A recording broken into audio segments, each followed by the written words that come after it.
ആ വാഗ്ദത്തത്തിന് കാത്തിരിക്കണം, ഇച്ചിരി പ്രയാസപ്പെടണം, ഇച്ചിരി വില കൊടുക്കേണ്ടി വരും. വില കൊടുക്കാതെ ഇത് കിട്ടത്തില്ല. ഞാൻ ഒരു കഥയല്ല, ഒരു സംഭവ കഥയാണ് പറയാൻ പോകുന്നത്. സൗത്തേൺ ആന്ധ്രാപ്രദേശ് ഒരു ബാലനായിരിക്കുന്ന സമയത്ത് അവരോട് ദൈവവേലയ്ക്ക് വിളിച്ചിട്ടുണ്ടായിരുന്നു. ഒരു ദൈവദാസൻ അവനോട് പ്രവചനം പറഞ്ഞിട്ടുണ്ടായിരുന്നു, നീ ഒരു വലിയൊരു ദൈവദാസനാകും, ലോകമറിയുന്ന ദൈവദാസനാകും. പക്ഷെ അത് കുറെ കാലം കഴിഞ്ഞതിന് ശേഷം ആ വ്യക്തിക്ക് മാനസിക രോഗം ഉണ്ടായി. മാനസിക രോഗം ഉണ്ടായിട്ട് വീട് വിട്ടിറങ്ങി. അവന്റെ അപ്പൻ ഏതാണോ, അമ്മ ഏതാണോ, സഹോദരങ്ങൾ ഏതാണോ ഒന്നും അറിയാതെ വീട് വിട്ട് ഇറങ്ങി ഈ ഓടയിൽ കൂടി ഒഴുകുന്ന വെള്ളം കുടിച്ച് ജീവിക്കാൻ. ആരും നോക്കാനില്ല. ആരെങ്കിലും വല്ല പഴമെറിഞ്ഞു കൊടുത്താൽ അവൻ തിന്നു. 12 വർഷമായിട്ട് അവൻ കുളിച്ചിട്ടില്ല, നനച്ചിട്ടില്ല, വസ്ത്രം മാറിയിട്ടില്ല. ആരെങ്കിലും കൊടുക്കുന്ന വസ്ത്രങ്ങൾ കീറിയതാണെങ്കിൽ അതും വെച്ചുകൊണ്ട് ഇരിക്കും. അവന്റെ മേൽ വാഗ്ദത്തമുണ്ടായിരുന്നു. ഒരു ദിവസം വലിയൊരു മഴ ഉണ്ടാകുന്ന ഒരു ദിവസം അവൻ ഓടി ഒരു വീട്ടിൽ കയറി. ആ വീട്ടിൽ കയറി ഇരിക്കുമ്പോൾ അവിടെ പ്രാർത്ഥന നടക്കുന്ന TPM വിശ്വാസികളുടെ ഭവനത്തിലായിരുന്നു. അവനെ മൂലയ്ക്ക് കയറി അവിടെ ഇരിക്കുമ്പോൾ പ്രാർത്ഥന നടക്കുകയായിരുന്നു. അവൻ ആ പ്രാർത്ഥന തീരുന്നോടം വരെ മഴയുണ്ടായിരുന്നു. ആ പ്രാർത്ഥന തീരുന്നോടം വരെ അവൻ അവിടെ ഇരുന്നു. അവര് ശ്രദ്ധിച്ചില്ലെന്നാ തോന്നുന്നു. പക്ഷെങ്കിൽ കുറച്ചുപേരോ ആരോ ശ്രദ്ധിച്ചു. പക്ഷെങ്കിൽ അവൻ തിരിച്ചു പോകുമ്പോ റോഡിലിറങ്ങിയപ്പോ വെള്ളിടി വെട്ടാൻ തുടങ്ങി. ഒരു ഇടി അങ്ങോട്ട് വെട്ടിയപ്പോൾ ഹല്ലേലൂയ അവന്റെ ശരീരത്തിലേക്ക് അത് അടിച്ചു. പെട്ടെന്ന് അവൻ ബോധം തിരിച്ചു കെട്ടി അവന് ഓർമ്മ വെക്കാൻ തുടങ്ങിയപ്പോ അവന്റെ വീട്ടിലേക്ക് അവൻ പോയി. പിറ്റേ ദിവസം അവരുടെ എല്ലാവർക്കും പ്രത്യക്ഷനായി. അവരുടെ വീട്ടിലെ കുടുംബത്തിനും എല്ലാവർക്കും മനസ്സിലായി, എന്റെ മകൻ തിരിച്ചു വന്നിരിക്കുന്നു. അവനൊരു നല്ലൊരു ജുബായും ഒരു ഷർട്ട് വിട്ടുകൊണ്ട് ആ TPM വിശ്വാസിയുടെ വീട്ടിൽ ചെന്നു. ആ TPM വിശ്വാസിയുടെ വീട്ടിൽ ചെന്നിട്ട് അവരോട് പറഞ്ഞു, എന്നെ ഓർമ്മയുണ്ടോ, ഞാൻ ഇന്നലെ ഇവിടെ വന്നായിരുന്നു ഒരു മഴ ദിവസം. ആ വീട്ടിൽ അവരെ കൈക്കൊണ്ട് അവിടുത്തെ മൂപ്പന്റെ കീഴിൽ അവൻ സ്നാനപ്പെട്ടു, രക്ഷിക്കപ്പെട്ടു, സ്നാനപ്പെട്ടു. ആ മനുഷ്യന്റെ പേരാണ് യേസന്ന എന്ന് പറയുന്ന ഹോസന്ന TVയുടെ ഉടമസ്ഥൻ. ആന്ധ്രാപ്രദേശത്തിൽ വർഷത്തിൽ കൂടാരപ്പെരുന്നാൾ എന്ന് പറയുന്ന ഒരു കൺവെൻഷൻ ഉണ്ട്. 20 ലക്ഷം പേരാണ് ഒരു മീറ്റിംഗിൽ പങ്കെടുക്കുന്നത്. ദിവസം 5 ലക്ഷം പേര് ഭക്ഷണം കഴിച്ചു പോകുന്നു. ദൈവത്തിന്റെ വാഗ്ദത്തം ദൈവത്തെ മറന്നുപോയോ? നീ സൈക്കോളജിയിൽ എഡിക്റ്റഡ് ആയി പോയാലും, നീ മാനസിക രോഗി, നീ മുങ്ങിപ്പോയാലും, മനസ്സിനെ സാത്താൻ തകർത്ത് കളഞ്ഞാലും അവന്റെ സമയമാകുമ്പോ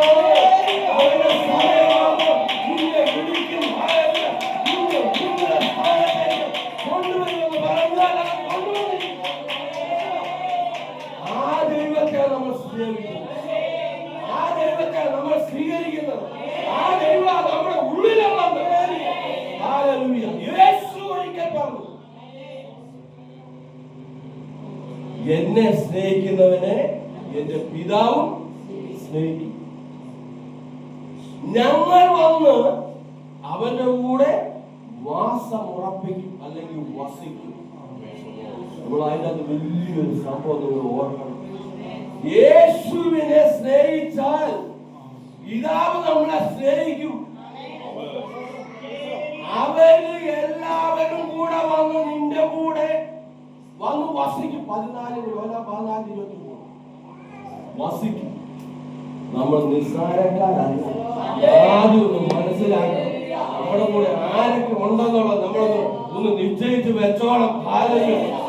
വഴി നടത്തുന്ന ഒരു ദൈവമുണ്ട്. നമ്മുടെ മുന്നിൽ നിൽക്കുന്ന ആരെന്നറിയോ? നിന്റെ തടസ്സമായിരിക്കുന്നു, നിന്റെ ദുർഘട മേഖലയിൽ, നിന്റെ കടഭാരത്തിന്റെ മേഖലയിൽ, നിന്റെ രോഗത്തിന്റെ സമയത്ത് അവൻ റൈറ്റ് ടൈമിൽ വന്ന് നിങ്ങളെ വിടുവിക്കും. ഈ നിൽക്കുന്നവരുടെ മേൽ വളരെ വാഗ്ദത്തം ഉള്ള ആൾക്കാർ. ഒരിക്കൽ അബ്രഹാമിനെ കൽദയരുടെ ദേശത്ത് ഊരിൽ നിന്ന് വിളിച്ചു വേർതിരിച്ചു. അബ്രഹാം തന്റെ അപ്പൻ ദൈവങ്ങളെ ഉണ്ടാക്കുന്ന ഒരു വ്യക്തിയാണ്. മകൻ കൊണ്ട് വിൽക്കും. അങ്ങനെ ജീവിച്ചവനെ ജീവനുള്ള ഒരു ദൈവം അവന്റെ അടുത്ത് എന്നിട്ട് പറയുക, അബ്രഹാമേ അബ്രഹാമേ. അബ്രഹാം 3 വട്ടം വിളിച്ചിട്ട് പറയുക, നീ ഒന്ന് ഇറങ്ങി നിൽക്കി, ഇങ്ങോട്ട് നോക്ക്. നീ നിൽക്കുന്ന മരുഭൂമിയിലാ നിൽക്കുന്നത്, മണലിലാ നിൽക്കുന്നത്. ഇതുപോലെ നിന്റെ സന്തതികളെ നീ ഒന്ന് മേലോട്ട് നോക്ക്. ആ ഗാലക്സിയിലേക്ക് നീ ഒന്ന് നോക്ക്, ആ പ്രപഞ്ചത്തിലേക്ക് നീ നോക്ക്, ആകാശത്തിലേക്ക് നോക്ക്. ഇതുപോലെ നിനക്ക് സന്തതികളെ തരാൻ പോകുന്നു. ആ വാഗ്ദത്തം വീണത് അവന്റെ 75-ാമത്തെ വയസ്സിലാണ്. നമുക്കായി ഇപ്പോ ഈ പ്രായത്തിൽ വാഗ്ദത്തം ദൈവം പറഞ്ഞെങ്കിൽ നമുക്ക് പിറ്റേ ദിവസം മുതൽ മേടിക്കും. വല്ല ഭാഷ പിറ്റേ ദിവസം മുതൽ വാഗ്ദത്തത്തിന്റെ പുറത്ത് നമ്മൾ പോവുക. പക്ഷെങ്കിൽ അബ്രഹാം ചെയ്തൊരു വലിയൊരു ദൈവത്തോടുള്ള വിനയത്തോ എന്ന് പറഞ്ഞ എന്താണെന്നറിയോ? 100-ാമത്തെ വയസ്സു വരെ ആ വാഗ്ദത്തത്തിന്റെ പുറകിൽ പോയി. ആ 100-ാമത്തെ വയസ്സു വരെ ആ വാഗ്ദത്തത്തിന്റെ മുമ്പിൽ കടന്നുപോയവരാണ് അബ്രഹാം എന്ന് പറയുന്നത്. ആ വിശ്വാസികളുടെ പിതാവായ അബ്രഹാം മമ്ര എന്ന് പറയുന്ന ഒരു മനുഷ്യന്റെ തോപ്പിൽ അവൻ ഇരിക്കുമ്പോ 3 പുരുഷന്മാർ അവിടെ കടന്നു വന്നു. 3 പുരുഷന്മാർ അവിടെ കടന്നു വന്നിട്ട് ഈ വരവ് കണ്ടപ്പോൾ അബ്രഹാമിന് മനസ്സിലായില്ല, ആരാന്ന് മനസ്സിലായില്ല. പക്ഷെങ്കിൽ ഒരു ആദിത്യ സൽക്കാരമുള്ളവരായിരുന്നു. അവൻ കുനിഞ്ഞ് അവരുടെ മുമ്പിൽ മുട്ടുകുത്തിയിട്ട് അവരെ അവിടെ ഇരുത്തി ഒരു തടിപ്പിച്ച കാളക്കുട്ടിയെ അറുത്തെടുത്ത് അവർക്ക് ഭക്ഷണ പാനീയം കൊണ്ടുവന്ന് അവരെ അതിഥി സൽക്കാരം ചെയ്തു. ആ സൽക്കാരം ചെയ്തപ്പോ അതിലൊരു മനുഷ്യൻ വിളിച്ചു പറഞ്ഞു, നിന്റെ ഭാര്യ സാറായിയുള്ള വീടിന്റെ അകത്തുള്ള ഞങ്ങൾ അടുത്ത വർഷം വരുമ്പോ നിങ്ങൾക്കൊരു കുഞ്ഞിനെ ദൈവം തരും. ഈ പറഞ്ഞത് സാക്ഷാൽ ദൈവം തന്നെ അവരോട് പറഞ്ഞു. അബ്രഹാമിന് മനസ്സിലായില്ലെന്ന് മാത്രമേ ഉള്ളൂ. കൂടെ വന്നത് ദൈവമാണ് സംസാരിച്ചത്. സാറ അവിടെ ഒന്ന് പൊട്ടിച്ചിരിച്ചു. സാറ ഉള്ളിൽ കിടന്ന് ചിരിച്ചപ്പോ സാറായോട് പറഞ്ഞു, നീ എന്താ ചിരിക്കുന്നത്? പറഞ്ഞു, ഞാൻ ചിരിച്ചു. പക്ഷെങ്കിൽ അവള് പറയുകയാണ്, ഞാൻ അടുത്ത വർഷം വരുമ്പോ തീർച്ചയായിട്ടും നിനക്കൊരു കുഞ്ഞിനെ തരും. ഹല്ലേലൂയ. ഇന്ന് വാഗ്ദത്തം കേട്ടവരോട് ഞാൻ പറയാ, ഹല്ലേലൂയ.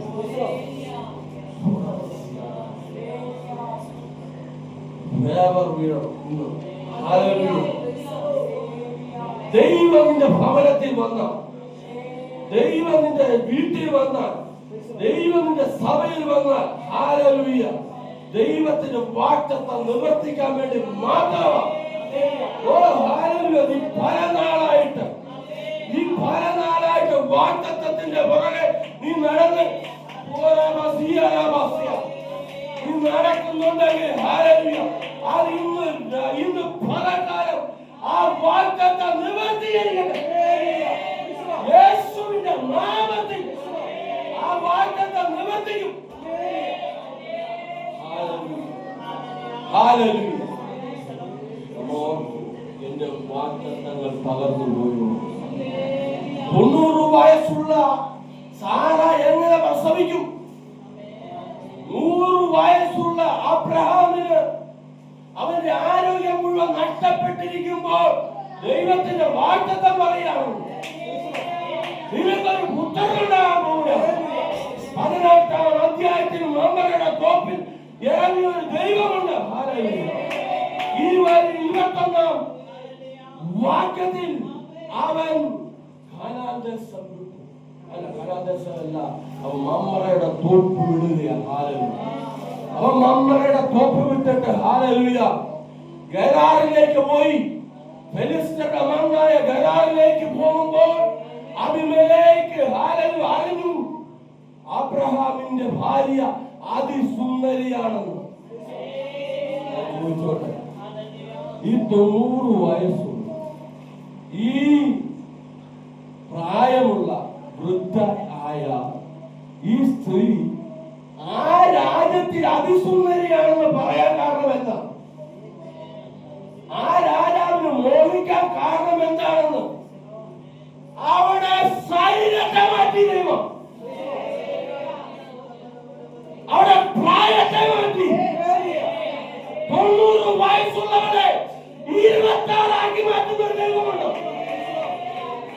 നഷ്ടപ്പെട്ടു പോയെന്ന് പറയുന്ന അവരത്തെ ദൈവത്തെ നിർജീവമായി പോയെന്ന് പറയുന്നത് ഉണ്ടാക്കിയെടുക്കുന്ന ദൈവമാണ്. ഇല്ലാത്തതിനെ ഉള്ളതുപോലെ വിളിച്ചു വരുന്ന ഒരു ദൈവമാണ്.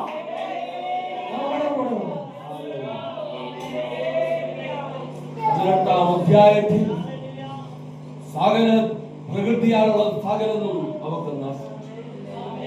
അബ്രഹാമിന് വയസ്സിന് ആരോഗ്യം നഷ്ടപ്പെട്ടു. ആ സമയത്ത് വാഗ്ദത്തം കേട്ടവൻ ആ സമയത്ത് ഉറച്ചു നിന്നെങ്കിൽ നിന്റെ പ്രായത്തെ കുറയ്ക്കാൻ എനിക്കറിയാം. ഞാനാ സൃഷ്ടിച്ചത് ഉണ്ടാകട്ടെ എന്ന് പറഞ്ഞപ്പോ സകലതും ഉണ്ടായ ഒരു ദൈവം ഇന്ന് ഉണ്ടാകട്ടെ എന്ന് പറഞ്ഞാൽ ഇന്ന് ഉണ്ടായിരിക്കും.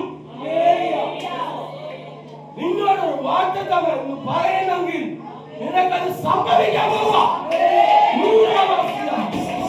യേശുവിന്റെ നാമത്തിൽ ആരും വാഗ്ദത്തത്തെ കൊടുക്കുന്നവരെ അതിനാൽ ഇന്ന് പരകാലം നിന്റെ മേൽ വ്യാപരിക്കും.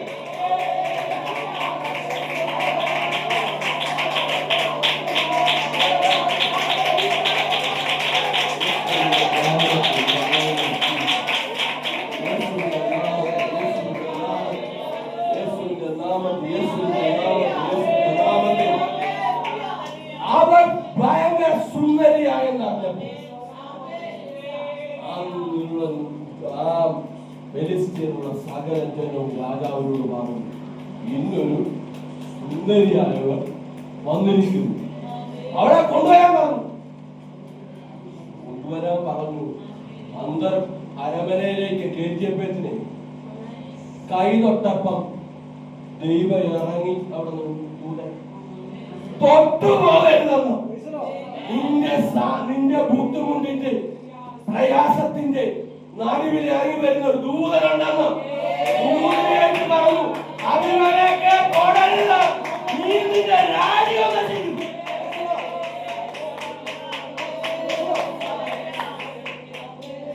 വാഗ്ദത്തമുള്ളവന്റെ മേൽ ദൈവം കൂടെ ഉണ്ടെന്ന്, വാഗ്ദത്തം പറഞ്ഞവന്റെ മേൽ ദൈവം കൂടെ ഉണ്ടെന്ന്, നിന്നെ ആർക്കും വിട്ടുകൊടുക്കാൻ ദൈവം സമ്മതിക്കത്തില്ലെന്ന്, ദൈവം സമ്മതിക്കത്തില്ലെന്ന്. യേശുവിന്റെ നാമത്തിൽ ഹല്ലേലൂയ. വാഗ്ദത്തം പ്രാപിച്ചവരുടെ മേൽ ദൈവത്തിന്റെ അത്യന്ത ശക്തി വ്യാപരിക്കും. ദൈവത്തിന്റെ പരിശുദ്ധാത്മാവ് നിങ്ങളുടെ വ്യാപരിക്കും. വ്യാപരിക്കട്ടെ യേശുവിന്റെ നാമത്തിൽ.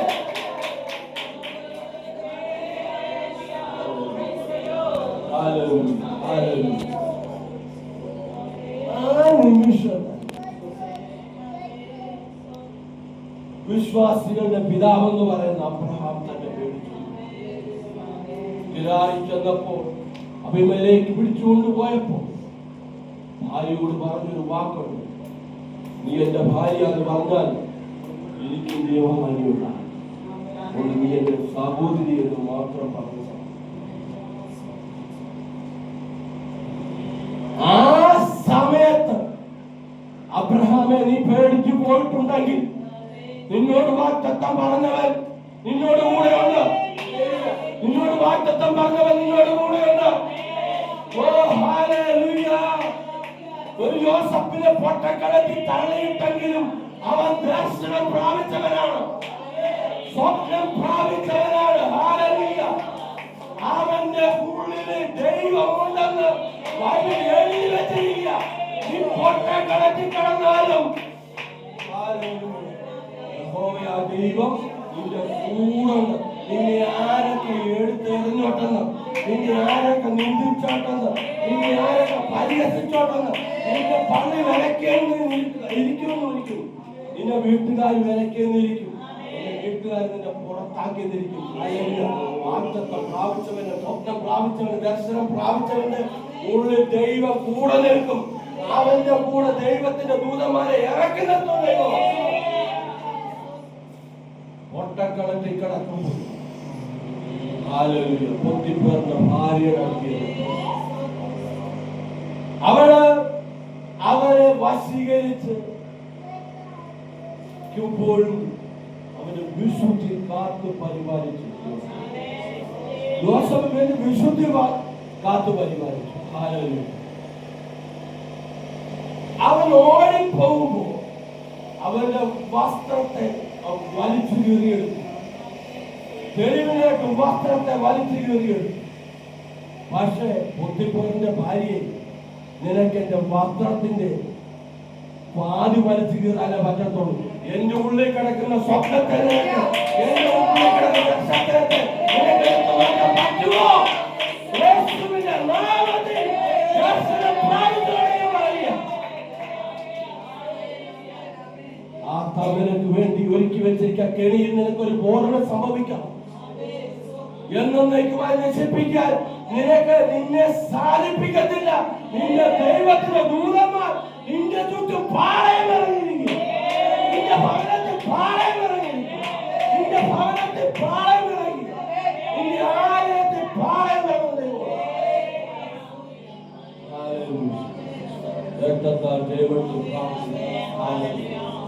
ഒരിക്കലും കൈവിടാത്ത ദൈവം നമ്മുടെ കൂടെ ഉണ്ട്. ആ വാഗ്ദത്തം പ്രാപിച്ചു.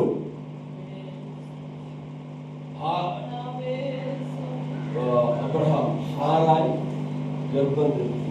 ഒരു വർഷമായി ദൈവം ഒരു വാഗ്ദത്തം പറഞ്ഞിട്ടുണ്ടെങ്കിൽ അത് റൈറ്റ് ടൈമിലാണ്. അവളെ പ്രസവിച്ചു, ഇസഹാക്കിനെ പ്രസവിച്ചു. വളർന്നു 12 വയസ്സായപ്പോ ദൈവം ചോദിക്കുക, നിന്റെ ഏകജാതനെ എനിക്ക് തരണം. ആരെങ്കിലും കൊടുക്കുന്ന കാര്യമാണ്. പറ്റിക്കാണെങ്കിൽ 100 വയസ്സ് കഴിഞ്ഞു, 100 വയസ്സായും. പക്ഷെങ്കിൽ സാറായിയോട് സംസാരിച്ചു കഴിഞ്ഞാൽ സാറാ ഒരിക്കലും കൊടുക്കത്തില്ല. പക്ഷെ സാറായി പോലും അറിയാതെ മകനെ കൂട്ടി, ഞാൻ കാണിപ്പാനിരിക്കുന്ന മോറിയ ദേശത്ത് പോയി നീ നിന്റെ മകനെ യാഗം കഴിക്കണം. അതുപോലെ തന്നെ അനുസരിച്ച് ഒരു ദൈവമുണ്ട്, ഒരു അബ്രഹാമുണ്ട്. തന്റെ കഴുതകളെയും കൃത്യന്മാരെയും കൂട്ടി വിറകും കത്തിയുമായി അവർ യാത്ര ചെയ്ത് മോറിയ ദേശത്ത് ചെന്നപ്പോൾ ഒരു മല കണ്ടിട്ട് അവിടെ വെച്ച് കൃത്യന്മാരെ നിർത്തിയിട്ട് അപ്പനും മകനും യാത്ര ചെയ്തു. ആ യാത്ര ചെയ്യുമ്പോൾ പറയുന്നൊരു കാര്യമുണ്ട്, കത്തിയുണ്ട്, വിറകുണ്ട്. അറപ്പാനുള്ള യാഗത്തിലുള്ള മൃഗങ്ങളുടെ അപ്പ എന്ന് ചോദിക്കുമ്പോൾ ദൈവം കരുതിക്കൊള്ളു. അതാണ് ദൈവം കരുതുന്ന ഒരു ദൈവമുണ്ട്. എന്നും നമ്മൾ ചോദിക്കുമ്പോൾ ഹല്ലേലൂയ നിനക്ക് ഇന്ന് ഉത്തരമില്ലായിരിക്കും. പക്ഷെങ്കിൽ ഹല്ലേലൂയ നിനക്ക് വേണ്ടി കരുതി വെച്ചിട്ട് ദൈവം വേണ്ടി കാര്യം ചെയ്യത്തുള്ളൂ. ഈ മകനെ കൊണ്ട് പോകുമ്പോൾ വേണമെങ്കിൽ ഇവന്റെ വിശ്വാസത്തെ ദൈവത്തിന് അംഗീകരിച്ചു കൊടുക്കത്തില്ലായിരുന്നു. വേണ്ട പോലെ അബ്രഹാമേ, ത്യാഗം വേണ്ട, നിന്റെ വിശ്വാസം ഞാൻ അംഗീകരിച്ചു എന്ന് പറയത്തില്ലായിരുന്നു. മോറിയ ദേശത്തിയെന്ന് മലയെ കയറുമ്പോ പറഞ്ഞു, എന്നാ നീ പൊക്കോ, നിന്റെ വിശ്വാസത്തെ ഞാൻ അറിഞ്ഞു. യാഗപീഠം ഉണ്ടാക്കുമ്പോൾ വേണമെങ്കിൽ അബ്രഹാമിന് പറയായിരുന്നു, എനിക്ക് നിന്നെ തീർത്തും വിശ്വാസമായി, നീ ചെയ്യും, നീ കുഞ്ഞിനെ കൊല്ലും. നരബലിയുടെ ദൈവമല്ലെന്ന് നമ്മുടെ ദൈവം, നരബലിയുടെ ദൈവമാണ് നമ്മുടെ ദൈവം.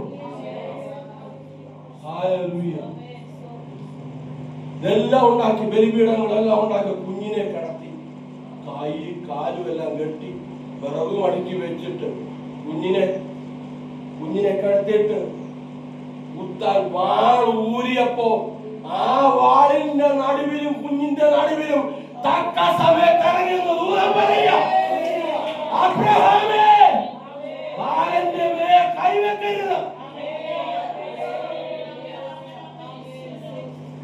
ആ ഒരു ദൈവം നമ്മൾ ഇത്രയും, ഞാനിപ്പോ പറഞ്ഞു വെച്ച കാര്യം നമുക്കെല്ലാം വാർത്തത്വം ഉള്ള ആൾക്കാരാണ്. പലപ്പോഴും നമ്മൾ ചിന്തിച്ചു, കർത്താവ് നമ്മൾ ഉറങ്ങുകയാണോ അതോ മയങ്ങിപ്പോയോ, ഗാഠനിദ്രയിലാണോ, നമുക്കെന്താ സംഭവിക്കാത്തത്? അതേ ദൈവത്തിന് റൂട്ടും ടൈമും ഉണ്ടെന്ന്, ദൈവത്തിന് റൂട്ടുണ്ട്, ടൈമുണ്ട്. ആ തക്ക സമയത്ത് ഇതിനെ ഉയർത്തും. ചുമ്മാതെ ദൈവം സംസാരിക്കുന്ന ദൈവമല്ലെന്നും പ്ലാനും പദ്ധതിയോടുകൂടി മാത്രമേ ദൈവം സംസാരിക്കത്തുള്ളൂ. മോശയോട് പറഞ്ഞോ, ഈ ജനങ്ങളെ കൂട്ടിപ്പോണം. ഫറവോൻ 10 ബാധ വെച്ചിട്ട് പോയി, വിട്ടില്ല. മോശ വിട്ടില്ല. പക്ഷെങ്കിൽ സംഹാരദൂതൻ നടനമാടിയപ്പോ ഹല്ലേലൂയ, അന്ന് ഫറവോൻ ഇവരെ വിട്ടയച്ചു. അവർ പിഹാഹിരോത്തിനരികിൽ, മിത്തോ കടലിനടിയിൽ അവർ പാളയം ഇറങ്ങി. ആ പാളയത്തിന്റെ തൊട്ടടുത്തായിരുന്നു ചെങ്കടൽ. ആ തൊട്ട് സൈഡിൽ തന്നെയാണ് ചെങ്കടൽ നിന്നത്. പുറകിൽ വലിയ വലിയ മലനിരകൾ, ഒരു സൈഡിൽ കൂടെ പോകാൻ മേലാത്ത രീതിയിൽ കൊണ്ടെത്തിച്ചു. പക്ഷെങ്കിൽ മോശയ്ക്ക് ദൈവത്തോട് സംസാരിക്കുന്ന മോശ ദൈവത്തോട് സംസാരിക്കും, ദൈവമേ എന്നെ ഇവിടെ കൊണ്ടെത്തിച്ചെന്ന്. 14 ദിവസം മതി, വേറെ കൂട്ടി കയറിയാൽ കനാദേശത്തെത്തും. പക്ഷെ എന്തിനാണ് ചെങ്കടലിന്റെ മുമ്പിൽ എന്നെ കൊണ്ടാക്കിയത്? മോശയ്ക്ക് പറയാനുണ്ട്, ദൈവത്തിന് പറയാനുള്ള ഒരു വാക്കുണ്ട്. എടാ മോശേ, നീ ഫറവോന്റെ മുമ്പിൽ എന്നെ അവതരിപ്പിച്ച് നിന്റെ ദൈവത്തെ നീ ഒന്ന് അവതരിച്ചപ്പോ എന്താ പറഞ്ഞത്? ആരാണ് നിന്റെ ദൈവം ചോദിച്ചു. ഇന്ന് അതിന്റെ കണക്കും കുടിശ്ശിക തീർക്കാൻ പോവാ. ഇന്ന് അതിന്റെ കണക്കും കുടിശ്ശിക തീർക്കാൻ ചെങ്കടലിൽ കൊണ്ടുവന്നിരിക്കുന്നു.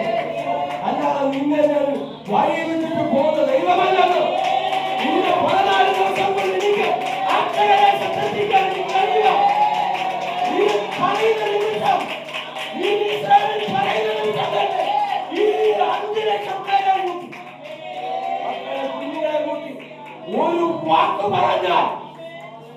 വാക്ക് പറഞ്ഞാൽ കാനാനിക്കോട് പറഞ്ഞെത്തിക്കും. ഇറച്ചിയില്ലെന്ന് പറഞ്ഞപ്പോഴേ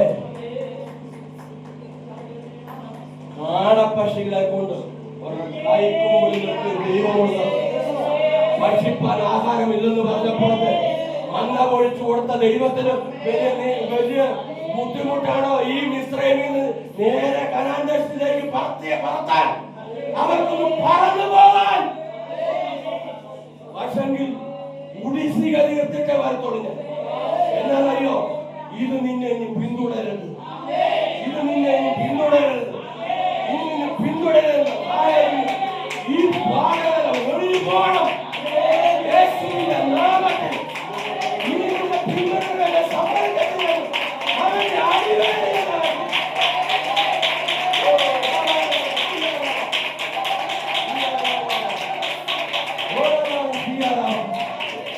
അറ്റമുറി വിട്ടിട്ട് നിന്നെ പ്രാർത്ഥിച്ചയക്കുന്ന ദൈവമല്ല. അറ്റമുറി വിട്ടിട്ട് പ്രാർത്ഥിച്ചയക്കുന്ന ദൈവമല്ലെന്ന്. ഈ ദൈവമുണ്ടല്ലോ, നിന്നെ ഒരു അക്കര ദേശത്ത് എത്തിക്കുമെന്ന് പറഞ്ഞ എത്തിക്കും. ദൈവം തന്നെ വഴി സംസാരിക്കും. അവർ മരുഭൂമി ഉയരുന്നു, അവർ പെട്ടുകിടക്കുകയാണ് ചെങ്കടലിൽ. ഫറവോനെ പോയി പിടിക്കാൻ, അത് നിന്നെ കൊല്ലാൻ വിളിച്ചു വരുത്തിയതല്ലേ. അവരെ ഉന്മൂലനാശത്തിലേക്ക് എത്തിക്കാൻ വേണ്ടി ദൈവം വിളിച്ചു വരുത്തിയതാ. ഹല്ലേലൂയ. ഞാൻ ആരാണ് നിന്നെ കാണിക്കും, അവരെ കാണിക്കുന്ന ആരടാ നിന്റെ യഹോവ എന്ന് ചോദിച്ചു. യഹോവ ആരടാ എന്ന് ചോദിക്കുന്നതിന് ഉത്തരം ഇന്ന് കടവും കുടിശ്ശിയും പലിശ തീർത്ത് ഇന്ന് ചെങ്കടലിൽ ഞാൻ താക്കാൻ പോകുക. അവരെ മോശ ഭയന്നു പോയാൽ മനുഷ്യനാണല്ലോ, അഭിഷിക്തന്മാർക്ക് പോലും ഒരു മനുഷ്യ മനസ്സുണ്ട്. ആ മനുഷ്യ മനസ്സിൽ മോശ വിറച്ചു. മോശ വിറച്ചപ്പോ ഹല്ലേലൂയ മോശയോട് ദൈവം സംസാരിക്കുക. ഹല്ലേലൂയ. മോശേ, ഇന്നലെ വരെ നീ കൊണ്ടു നടന്നൊരു വടിയുണ്ട്. നീ മരുഭൂമിയിൽ കൂടെ ഉലഞ്ഞു നടന്നൊരു വടിയുണ്ട്. തീ പാറുന്ന കണ്ണുള്ള പാമ്പും തേളുമുള്ള മരുഭൂമിയിൽ നിന്നെ ഈ 80 വയസ്സ് വരെ നിന്നെ പോറ്റിയത് എന്റെ കരവാ. നിന്റെ വടിയല്ലെന്ന്, നിന്റെ വടിയിൽ പകർന്നൊരു അഭിഷേകമുണ്ടെന്ന് യേശുവിന്റെ നാമത്തിൽ അഭിഷേകമുള്ളവരായിട്ട് കടന്നു. അത്യന്ത സാധ്യതകളുടെ ദൈവത്തിന് അസാധ്യമായത് ഒന്നുമില്ല.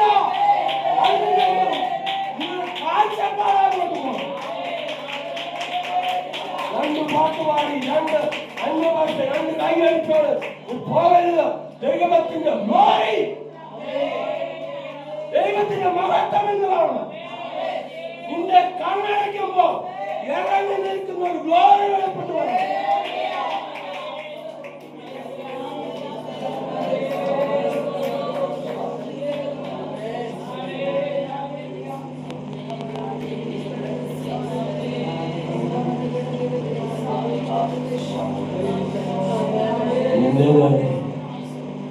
ഒരു പ്രശ്നവുമില്ലാതെ കനാൻ ദേശത്ത് എത്തിച്ചിരുന്നെങ്കിൽ അവിടെ നിങ്ങളെ 5 ലക്ഷം പേരും കുഞ്ഞുകുട്ടികളും മാത്രമേ ഉള്ളൂ. നിങ്ങളുടെ കയ്യിൽ ആയുധമില്ല, എതിർത്ത് നിൽക്കാൻ നിങ്ങളുടെ കയ്യിൽ ഒന്നുമില്ലെന്ന് മിസ്രൈമിന്റെ ഫറവോന്റെ ശക്തികളും പട്ടാളക്കാരും അവരുടെ ഭടന്മാരുടെ മുമ്പിൽ നിങ്ങൾ എന്നേക്കുമായി തകർന്ന് നിങ്ങളെ അവിടെ കയറി വന്ന് പിടിക്കും. നമ്മുടെ ഭവനത്തിലേക്ക് കയറി വരുന്ന അന്ധകാരമേ, യേശുവിന്റെ നാമത്തിൽ ഈ ഭവനങ്ങളുടെ മേൽ വ്യാപരിക്കുന്ന ശക്തിയുടെ മേൽ ഇന്നൊരു ജയം.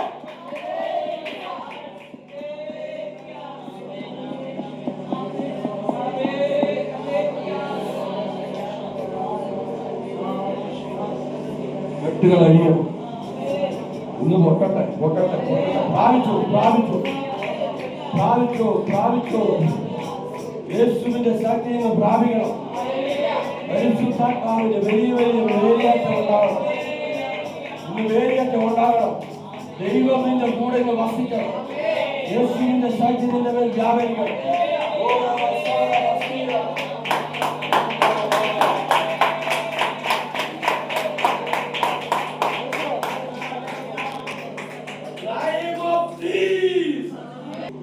പതിനാലാമത്തെ 13 മുതൽ താഴോട്ട് വായിക്കും.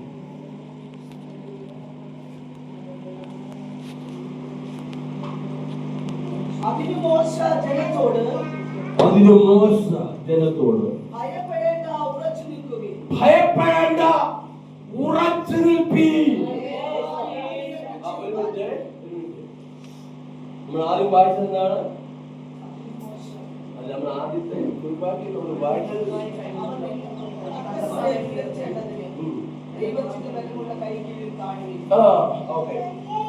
അവൻ നിങ്ങൾക്കായി കരുതുന്നവരായാൽ സകല ചിന്താവനവും അവന്റെ മേലിട്ട് കൊള്ളുവീൻ. മോശയോട് പറയുക, ഇനി നീ അതിനെ കുറിച്ച് ചിന്തിക്കേണ്ട പോലെ ഈ ചെങ്കടൽ നിന്റെ മുമ്പിൽ നിൽക്കുക. ഫറവോന്റെ സൈന്യം ആർത്തിരമ്പി വരിക. 30 ലക്ഷത്തോളം പേര് നിൽക്കുമ്പോൾ നിന്റെ മാനുഷികമായ നിന്റെ മനസ്സിന്റെ ചിന്താകുലമൊന്നും ഇനി എന്റെ മേലിട്ടാൽ ഞാൻ ഉയർത്തും. അതുകൊണ്ട് മോശയോട് പറയുക, ഒന്ന് വായിച്ചേ. അതിന് മോശ ജനത്തോട് അതിന് മോശ ജനത്തോട് ഭയപ്പെടേണ്ട, ഉറച്ചു നിൽക്കുവിൻ. ഭയപ്പെടേണ്ട, ഉറച്ചു നിൽപ്പീൻ. യഹോവ ഇന്ന് നിങ്ങൾക്ക് ചെയ്യുവാനിരിക്കുന്ന രക്ഷ യഹോവ ഇന്ന് നിങ്ങൾക്ക് ചെയ്യുവാനിരിക്കുന്ന രക്ഷ കണ്ടുകൊള്ളുവീൻ. ഇന്ന് കണ്ടിട്ടുള്ള മിസ്രയീമ്യരെ ആ. ഇനി ഒരു നാളും കാണുകയില്ല. ഇന്ന് കണ്ടിട്ടുള്ള മിസ്രയീമ്യരെ ഒരു നാളും ഇനി കാണുകയില്ലെന്നാ പറഞ്ഞത്. ഹല്ലേലൂയ. അതുകൊണ്ട് നിന്റെ മോശെ നിന്നെ ചെങ്കടലിന്റെ മുമ്പിൽ കൊണ്ട് നിർത്തിയിരിക്കുന്നത്. നിന്റെ ചെങ്കടലിന്റെ മുമ്പിൽ നിർത്തിയിരിക്കുന്നത് എന്താണെന്നറിയോ? എനിക്ക് കുറച്ച് കണക്ക് തീർക്കാനുണ്ട്. അല്ലെങ്കിൽ നിന്റെ പുറകെ എപ്പോഴും ഉള്ളു നോക്കിക്കൊണ്ടിരിക്കുന്ന ഒരു അന്ധകാരത്തിന് സൈന്യത്തിന്റെ മേലെ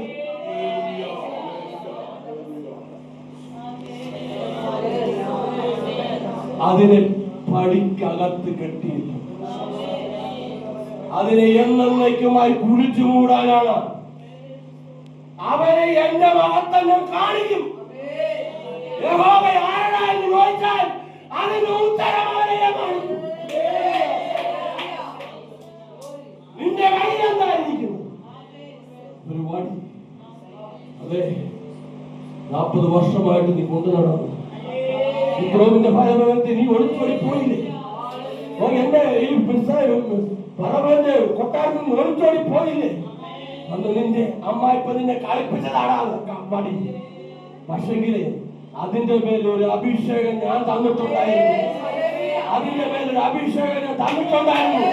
ഓ ഹല്ലേലൂയ. ഓ തേളുകളെ പാമ്പുകളെ ചവിട്ടാനുള്ള അഭിഷേകം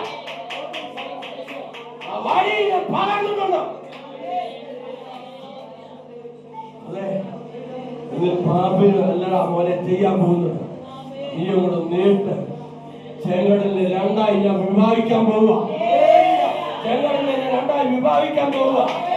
ഓ, ഒരു സൈഡ് ഒരു പാടിയിലേക്ക് മാറണം, ഒരു സൈഡ് 10 കിലോമീറ്റർ മാറും. നീ ഒന്ന് നീട്ട്. ഇന്ന് നിങ്ങൾ നീട്ടാൻ തയ്യാറാണെങ്കിൽ, ഇന്ന് നിങ്ങൾ വിട്ടുകൊടുക്കാൻ തയ്യാറാണെങ്കിൽ, ഇന്ന് നിങ്ങൾ കാറ്റിയേൽപ്പിക്കാൻ തയ്യാറാണെങ്കിൽ ദൈവം വലിയ അത്ഭുതം നിങ്ങളുടെ മേൽ വെളിപ്പെടാൻ പോവുക.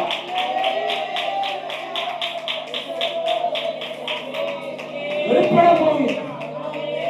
നിങ്ങൾ സഹോദരന്മാർ നിങ്ങൾ ചെറുതായിട്ട് പ്രാർത്ഥിക്കാനാണ് ഒരു അഭിഷേകം കിട്ടുന്നത്. അത് ജ്വലിപ്പിച്ച് അന്യഭാഷയെ നിങ്ങൾക്ക് തന്നിട്ടുണ്ടെങ്കിൽ അതിനെ ജ്വലിപ്പിച്ച്, രോഗശാന്തിയാണ് നിങ്ങൾക്ക് തന്നിട്ടുണ്ടെങ്കിൽ അത് ജ്വലിപ്പിച്ചേ. ഹല്ലേലൂയ. വീര്യ പ്രവർത്തികളാണ് നിങ്ങൾ തന്നിട്ടുണ്ടെങ്കിൽ ഇന്നു മുതൽ നിങ്ങൾ ജ്വലിപ്പിക്കണം. 21 കഴിയുമ്പോൾ ഈ ചർച്ച കവിയണം. ഈ ചർച്ച കവിയണം. ഒരു മനുഷ്യന് മാറി നിൽക്കാൻ കഴിയാത്ത രീതി ഒരു ഉണർവ് ഈ സാക്ഷിയിലേക്ക് വ്യാപിക്കണം.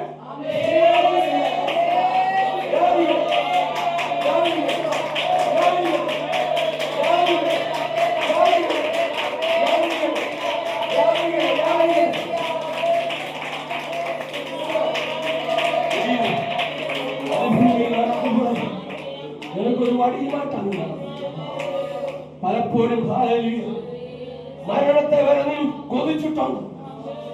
ഹല്ലേലൂയ. വിശ്വാസികളായിരുന്നിട്ടും പലരും മരണത്തെ കൊതിച്ച് ആക്കാൻ ഈകുന്നുണ്ടല്ലോ.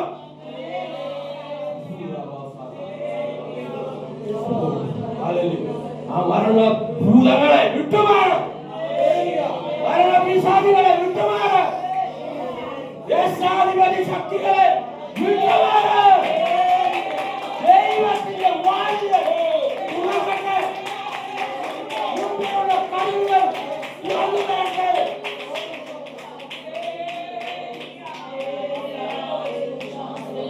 ദൈവപുത്രൻ അകത്ത് കയറട്ടെ. യേശു ഈ ആലയത്തിൽ തീയുടെ ശുശ്രൂഷ വെളിപ്പെട്ടു വരണം. തീയുടെ ശുശ്രൂഷ വെളിപ്പെട്ടു വരണമെന്ന് എല്ലാ മുഖങ്ങളും ഒടിയണം. അവന്റെ ബലമുള്ള കൈകീഴിൽ സകല ബലമുള്ള കൈകീഴിൽ സകല മുഖങ്ങളും ഒഴിഞ്ഞു മാറും. നിന്റെ തോളെ വെച്ചേക്കുന്ന മുഖം അറിയാവോ? പലപ്പോഴും പലപ്പോഴും പലപ്പോഴും നമ്മളൊക്കെ രോഗമായി ഭാരപ്പെട്ട് ഹോസ്പിറ്റലിൽ പലതും കയറി ഇറങ്ങുമ്പോ നീ കാണുന്നില്ല നിന്റെ മേലൊരു മുഖമുണ്ട്.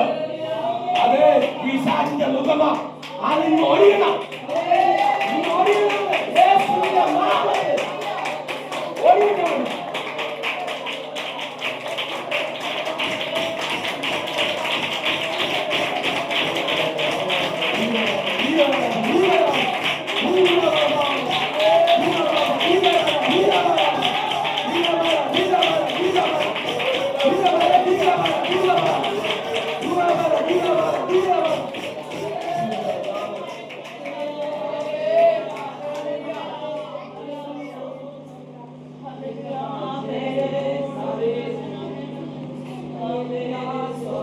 മറ്റുള്ളവർ ദാനം ചെയ്യാൻ നിന്റെ മേൽ കൃപ തന്നിട്ടുണ്ട്. അത് ഉപയോഗിച്ചു ദൈവത്തിന്റെ കൂടെ വരും. തന്നതിന്റെ കൂടെ ദൈവം ഉണ്ടെന്ന് തന്നിട്ട് നിന്റെ വെറുതെ വിട്ടിട്ട് പോകല്ല ദൈവം. ഹല്ലേലൂയ. 10 കൊടുത്തവന് 5 കൊടുത്തവന് 1 കൊടുത്തവന് തമ്മിലുള്ള വ്യത്യാസം നീ കണ്ടോ? 10 കൊടുത്തവൻ എന്ത് ചെയ്തു? 10 കൂടെ നേടി. 5 കൊടുത്തവൻ 5 കൂടെ നേടി. 1 കൊടുത്തവൻ എന്താ പറയുന്നത്? നീ വിതയ്ക്കാത്തതൊന്ന് വിതറുകയും ചെയ്യുന്ന ഒരു മനുഷ്യ ദുഷ്ട മനുഷ്യനാണെന്ന് എനിക്ക് മനസ്സിലായി. അതുകൊണ്ട് ഞാൻ കുഴിച്ചിട്ടു. അതുപോലെ കുഴിച്ചിടുവാൻ നീ സമ്മതിക്കരുത്. നിനക്കൊന്നേ തന്നിട്ടുണ്ടോ? നിനക്ക് ഇവിടെ ഗ്ലാസ് കൊണ്ടുവെക്കുന്ന ഒരു പണിയെ നിനക്ക് ദൈവം തന്നിട്ടുണ്ടോ? അത് കൃത്യമായിട്ട് എന്ന് അല്പത്തിൽ വിശ്വസ്തനാണെങ്കിൽ നിന്നെ ഞാൻ അധികത്തിനും വിധാനാകുന്ന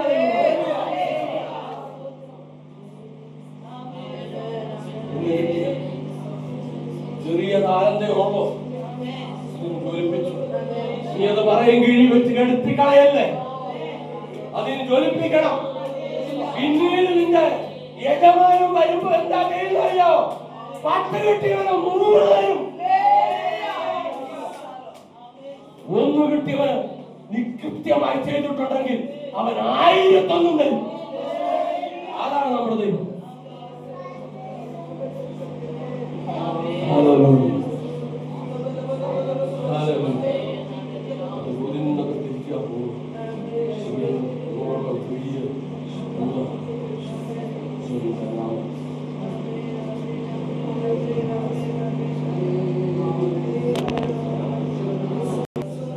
മോശമെടുത്തവർക്ക് ഭയപ്പെടേണ്ട.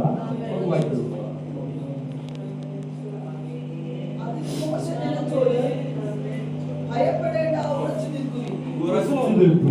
യഹോവ ഇന്ന് നിങ്ങൾക്ക് ചെയ്യുവാനിരിക്കുന്ന രക്ഷ കണ്ടു. ഇന്ന് നിങ്ങൾക്ക് ഇതാണ് ഒരു വാക്ക്. ഇന്ന് നിങ്ങൾക്ക് കാണിപ്പായിരിക്കും രക്ഷ. നമ്മളിന്ന് പുറത്തു പോകുകയും ഇവിടുന്ന് പുറത്തു പോകണമെന്നുണ്ടെങ്കിൽ രക്ഷയെ കണ്ടുകൊണ്ട് പോകാൻ യേശുവിന്റെ നാമത്തിൽ അത് സമ്മതിക്കട്ടെ.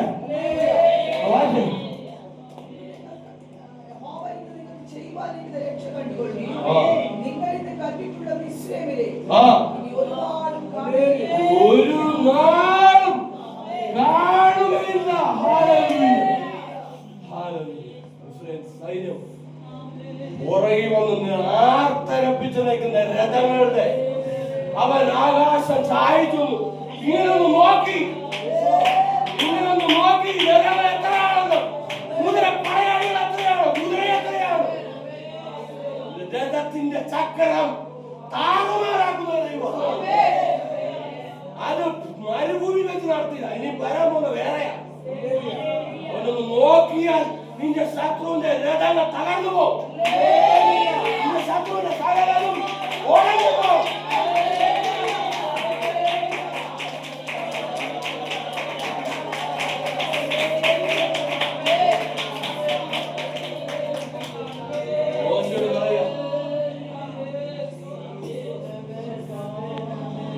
മോശയോട് പറയാം, നിന്റെ കയ്യിലുള്ളത് നിങ്ങൾ മിണ്ടാതിരിക്കുമെന്ന് പറഞ്ഞു. അപ്പോൾ യഹോവ മോശയോട് അരുളിച്ചെയ്തത്, നീ എന്നോട് നിലവിളിക്കുന്നതെന്ത്? വെച്ച പുള്ളിയുടെ മാനുഷികത്തിൽ നിന്ന് നിലവിളിച്ചത് അല്ലേ പാസ്റ്ററെ? അഭിഷേകത്തിൽ നിന്നാണോ നിലവിളിച്ചത് പാസ്റ്ററെ? അഭിഷേകത്തിൽ നിന്നാണോ വിളിച്ചത്? ഇത് മനസ്സിന്റെ അതായത് മനുഷ്യാത്മാവിൽ നിന്ന് പറയുന്നത് നിലവിളിക്കുക. നമുക്ക് എല്ലാവർക്കും ഉണ്ടാകുന്ന ഒരു സംഭവം അഭിഷേകം അതിന്മേൽ കൂടി എന്നോട് നിലവിളിക്കുന്നത് മുൻപോട്ട് പോകുവാൻ ഇസ്രായേൽ മക്കളോട് പറയുക. മുൻപോട്ട് പോകുവാൻ ഇസ്രായേൽ ജനങ്ങളോട് പറവീൻ. വടിയെടുത്ത് നിന്റെ കയ്യിൽ വെച്ച് നീട്ടുവീൻ. അതിനെ വിവാഹിക്കുക. ഹല്ലേലൂയ. യെശയ്യാവിന്റെ പുസ്തകത്തിൽ 63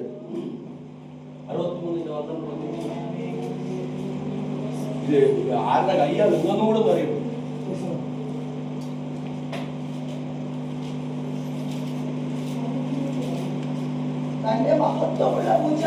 തന്റെ മഹത്വമുള്ള ഭുജം മോശയുടെ വലം കൈ ചെയ്യുവാനിടയായി. ശാശ്വത നാമം ഉണ്ടാകേണ്ടതിന്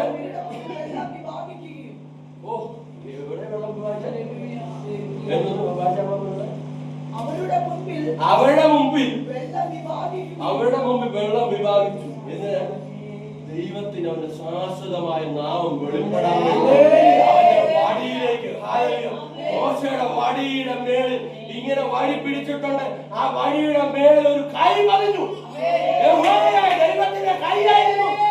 അതുകൊണ്ടാണ്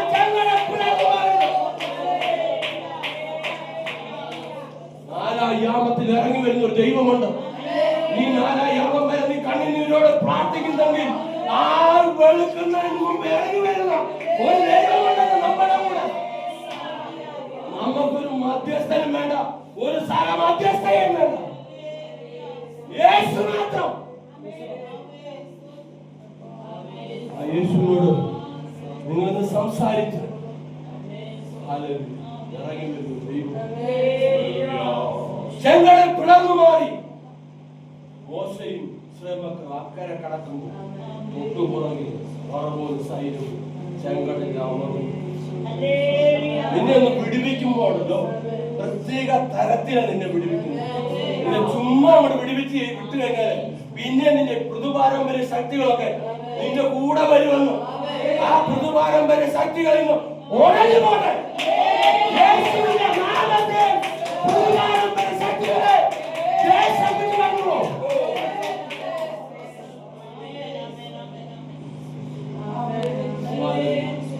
അതാണ് നമ്മുടെ ദൈവം.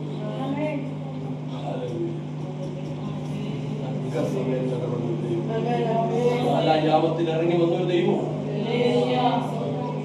മോശ നിലവിളിച്ചുകൊണ്ട് മറ്റുള്ളവർ കല്ലെറിയാതിരിക്കുക.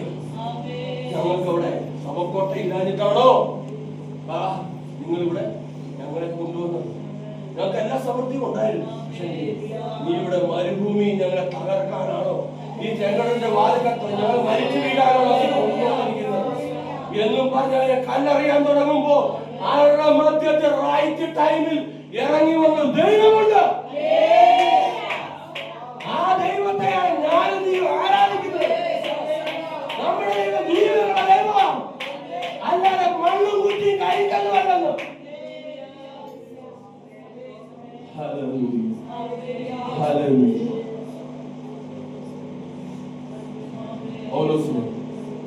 വിദ്യാർത്ഥിയിലേക്ക് നാടുകൾ തിരികെ കൂടെ തടവുകാരും പടയാളികളും ദ്വീപിന്റെ മറപറ്റി ഓടിയപ്പോ കാറ്റും കോളുമെല്ലാം നിറഞ്ഞു. സമ്മതിക്കാത്ത കാറ്റ്, കിഴക്കൻ കാറ്റ്, ഈശാന മൂല കാറ്റുകളെല്ലാം അടിച്ചുകൊണ്ടിരിക്കുമ്പോ മനസ്സിന്റെ മാനുഷികമ 3-ാം സ്വർഗത്തോളം വരെ എടുക്കപ്പെട്ടു പോയ പൗലോസ് പറയുക, നിങ്ങളുടെ ചരക്കുകളെല്ലാം എടുത്ത് ദൂരെ എറിഞ്ഞു, നമ്മൾ മരിച്ചു പോകും. അതുകൊണ്ട് അത് മാനുഷികമായ വാക്കായിരുന്നു പൗലോസിന്റെ വന്നത്. എല്ലാ ചരക്കുകളും എടുത്തു മാറ്റി. അവസാനത്തെ പായും പറന്നുപോയി. കപ്പലിന്റെ അവസാനത്തെ പായും പറന്നു പോകുമ്പോ അന്ന് രാത്രി പൗലോസ് നിന്ന് പറയുക, നിങ്ങൾ ആർക്കും പ്രാണഹാനി ഉണ്ടാകത്തില്ല. അപ്പൻ ഛേദിക്കപ്പെടും. ഇന്ന് രാത്രി ദൈവത്തിന്റെ ദൂതൻ എന്റെ അടുത്ത് വന്നു നഷ്ടപ്പെടുന്ന സമയത്ത് ദൈവത്തിന്റെ ദൂതൻ നിങ്ങളുടെ മുമ്പിൽ ഇറങ്ങി വന്ന് പറയും, പൗലോസേ, ഭയപ്പെടേണ്ട, നിന്റെ പ്രാണഹാനിക്ക് ഒന്നും സംഭവിക്കത്തില്ല. ധൈര്യപ്പെടുക, ധൈര്യപ്പെട്ടോ. യേശുവിന്റെ നാമത്തിൽ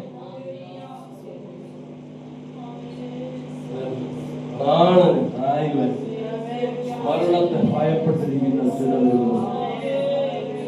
ദൈവത്തിന്റെ നാമത്തെ പറയാൻ, നിങ്ങൾ മരിച്ചു പോകുകയില്ല. നിന്റെ ദൈവം നിശ്ചയിച്ച സമയത്ത് മാത്രമേ പോകത്തുള്ളൂ. ഒരു ശത്രു നിന്നെ അധൈര്യപ്പെടുത്തിയാലും, ഒരു ശത്രു നിന്നെ ഡിപ്രഷൻ ആക്കിയാലും ദൈവത്തിന്റെ റൈറ്റ് ടൈമിലുണ്ട്. ഹല്ലേലൂയ. ആ ടൈമിലല്ലാതെ നിന്റെ പ്രാണൻ ദൈവം എടുക്കത്തില്ലെന്ന്. ആ പൗലോസേ, ഹല്ലേലൂയ, നീ ആരുടെ മുമ്പിൽ കണ്ടതാണ്? കൈസറുടെ മുമ്പിൽ കണ്ടതാ. അതുകൊണ്ട് കപ്പലിൽ കടന്നാലും തിരമാല ഉയർന്നാലും നീ കൈസറുടെ മുമ്പിലേക്ക് അത് വാഗ്ദത്തം പറഞ്ഞവരെ തക്ക സമയത്ത് ദൂതനോട് വന്നു. അതാണ് മുമ്പ് പറഞ്ഞുകൊണ്ടിരുന്നത്. നിങ്ങളുടെ മേലൊരു വാഗ്ദത്തം ഉണ്ടെങ്കിൽ ആ ദൈവം നേരിട്ട് ഇറങ്ങി വരും, അല്ലെങ്കിൽ ദൈവത്തിന്റെ ദൂതന്മാർ കടന്നു വരും.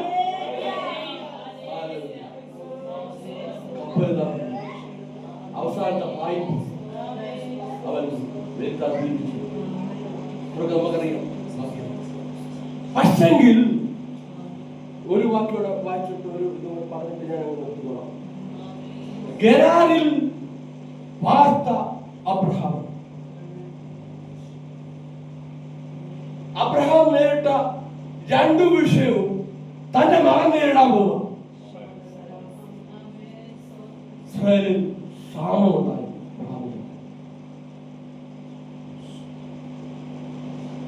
ഇസഹാക്കും ആ പാതയിൽ പോയി. അബ്രഹാമിന്റെ ഭാര്യ അബീമേലെക്ക് കൊണ്ടുപോയി. ഇസഹാക്കും ഇതേ തന്നെ അനുഭവിച്ചു. നിങ്ങളിരിക്കുന്ന ആ കാര്യം അപ്പൻ അനുഭവിച്ചു, അപ്പാപ്പൻ അനുഭവിച്ചു, നിങ്ങളും അനുഭവിക്കുന്നു. പലതും അനുഭവിക്കുന്നില്ലേ? അത് തലമുറ പാരമ്പര്യ ശക്തി ഒടിഞ്ഞു മാറണം. യേശുവിന്റെ നാമത്തെ പാരമ്പര്യ ശക്തികൾ യേശുവിന്റെ നാമത്തെ മാറിപ്പോട്ടെ. അപ്പൻ അനുഭവിച്ചത് മകൻ അനുഭവിക്കണ്ട, അമ്മ അനുഭവിച്ചത് മകൻ അനുഭവിക്കണ്ടല്ലോ.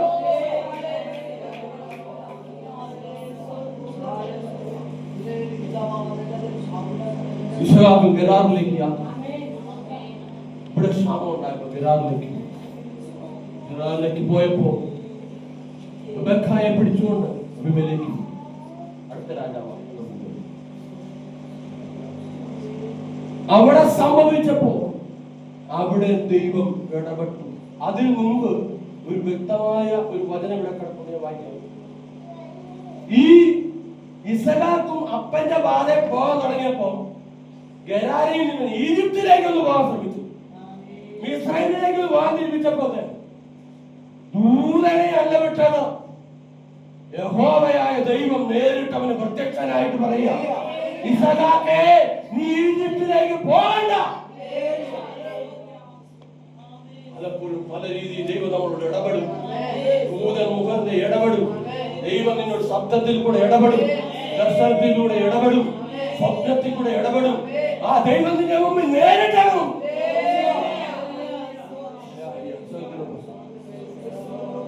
ഇവിടെ പാർക്കണം. കൊയ്ത്തോ ഒരു 100 മേനി കുയിൽ നിലത്ത് അപ്പൻ കുഴിച്ച കിണറുകൾ കുഴിച്ചപ്പോൾ വന്നിട്ട് പോയി. രണ്ടാമതും മൂന്നാമത് ഗ്രഹബോട്ട് പൊങ്ങി, വലിയൊരു സമൃദ്ധി പൊങ്ങി വന്നു. ആ സമൃദ്ധിയിലൂടെ അവരെ അവിടെ നട്ടു ദൈവം. ഹല്ലേലൂയ. അപ്പൻ അനുഭവിച്ചതും അമ്മ അനുഭവിച്ചതും തലമുറകൾ അനുഭവിക്കേണ്ട, പുത്രന്മാർ അനുഭവിക്കേണ്ട, പുത്രന്മാർ